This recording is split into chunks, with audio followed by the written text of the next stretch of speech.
It's really wonderful to run the mission with your host, Vinny the Wonderful.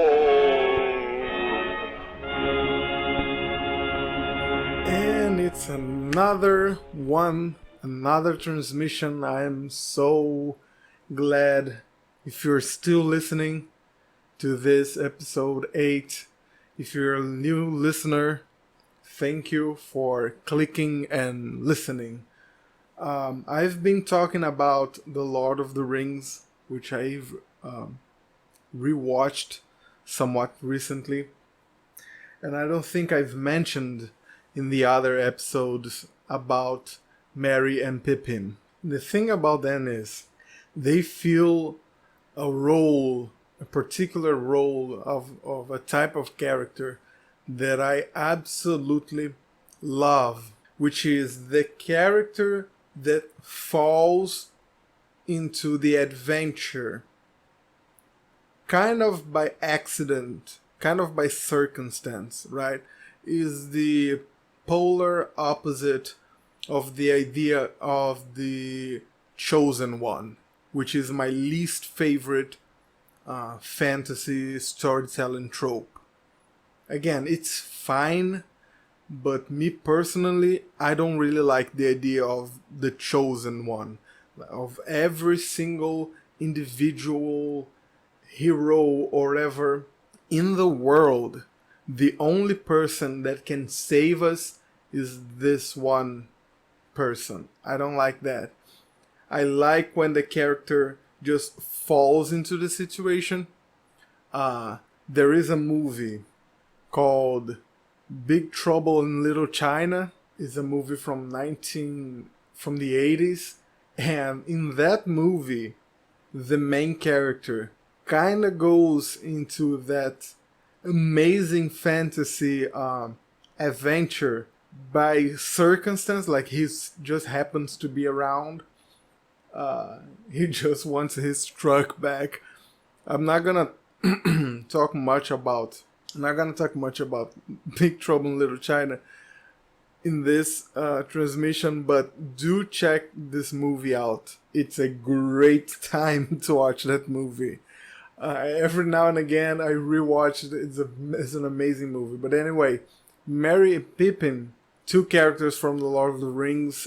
If you haven't listened to the previous episode, they just happen to be stealing food, and Frodo and Sam they run into them.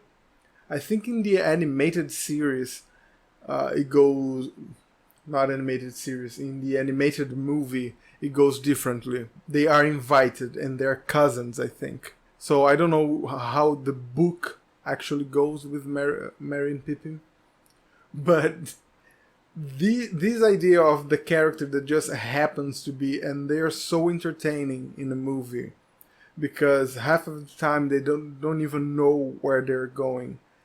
And Gandalf, this is something that upon rewatching I noticed. Gandalf really treats them really badly, really badly. And there is this character that is holding a place for the king, and he tells Gandalf that he's manipulative, and that really seems to be the case. Gandalf is annoyed that those two weren't invited into the Fellowship of the Ring for his machinations and stuff. They just happened to be there. They do make the quest a bit troublesome at times, but they do help out a lot, and they're not given credit when they do seem to help out and do anything great. So it's a bit unfair. But then again, going away from the topic of the Lord of the Rings, it's a very rich movie, but I want to talk about hobbits in general, but not only hobbits, halflings like in Dungeons and Dragons. If you're a first time listener, In this podcast, I talk about art and illustration, but I also like to talk about fantasy because I'm a big fantasy nerd, I suppose. I like this stuff, and I've been working on RPGs, illustrations for a while. And I've been thinking about the short humanoid individual, right? In Lord of the Rings, you have the hobbits. In Dungeons and Dragons, you have the halflings, which are essentially the same stuff.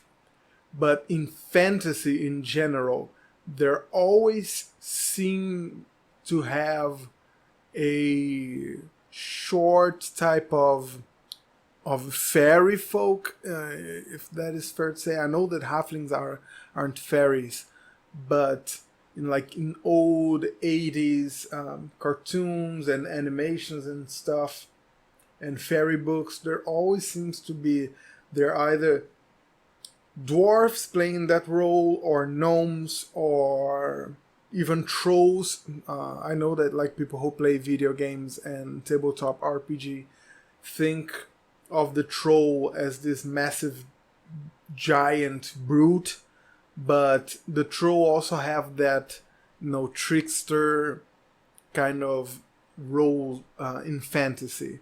So I wanted to go over and think about smaller characters in fantasy. I mean, too frequently they play the role of the comic relief, but in games, when you can actually play with them, they can offer an interesting mechanic, right? Because they are small. The idea is they can go unnoticed. That seems to be the main strength of smaller than human characters, be it if the character is actually a human child, or if it is a fae, a goblin, a gnome, whatever. The main bad guys, they seem to not care or pay attention to them because they're small, right? There are various examples of the smaller character triumphing because he or she is small. So the reason I've been going on about this is because I've been working on my own version of a small character, species, race, whatever you want to call it. And I actually wrote it a long time ago. Not a long time ago, last year. I wrote it last year, and I've been illustrating it, and I actually have been writing a whole lot of stuff. And it's good because now I have this couple of texts and stuff written that I will get to illustrate myself. So I haven't been uploading much art, but I have been working on that. So maybe by next episode I'll be talking about it. I'll have something published already to mention. And it's also interesting, I've seen in tabletop RPGs, forum discussions, people talking about the new version of goblins. I think I mentioned that in the dwarfs episode, but there is, and I've seen YouTubers talking about that as well, the difference between the old school monstrous goblin, the one that kind of like a mini orc, he's very nasty looking, like the villains on Goblin's Lair, they're just monsters to be vanquished by the heroes. I know there's a little bit of insensitive talk because RPGs have been gathering more and more people of different walks of life, which is good. And so sometimes the more brutal expressions of RPG don't go well with some people. Me personally, again, I think that stuff is great. Like, when you see a Game of Thrones or stuff that goes very violent, I don't really like gore for the sake of it, but I do like violence when violence is due, if that makes any sense. I think George R. Martin said in an interview that if you're gonna kill someone in a fictional work, of course, that should be brutal, because in real life that would be brutal. That whole sensibility, like a Disney animated movie where people die and turn to glitter, where it's very solemn. It's not always like that. Like real life sometimes is brutal. So both interpretations of violence and death and whatever, it's cool. But if you think like medieval, like going medieval, it has to have, on the occasion of combat, it has to be violent. But some people, I'm aware that some people don't like that, and so what I've been noticing is a whole lot of more humanized goblins. So in essentially what goblins are to some people nowadays is basically the new version of a hobbit. They're half-size humans. The main difference is that they'll have like green skin or like a colorful skin color, and like sharp teeth, like a slightly more monstrous look, but still very endearing and humanized version. I am of two minds. I am divided on that. I feel like I probably would give different names for both and put both types on my works of fantasy, but the work that I've been doing doesn't really quite relate to that. But I did wanted to mention in this episode about little people, I guess. Not real life little people, like not be mistaken. I'm using the term little people because that is what the TV Trope website uses, so I'm using it. Hope no one gets confused by that. But anyway, it's full of digressions. My mind has not been into transmitting and talking recently. My mind has been into drawing.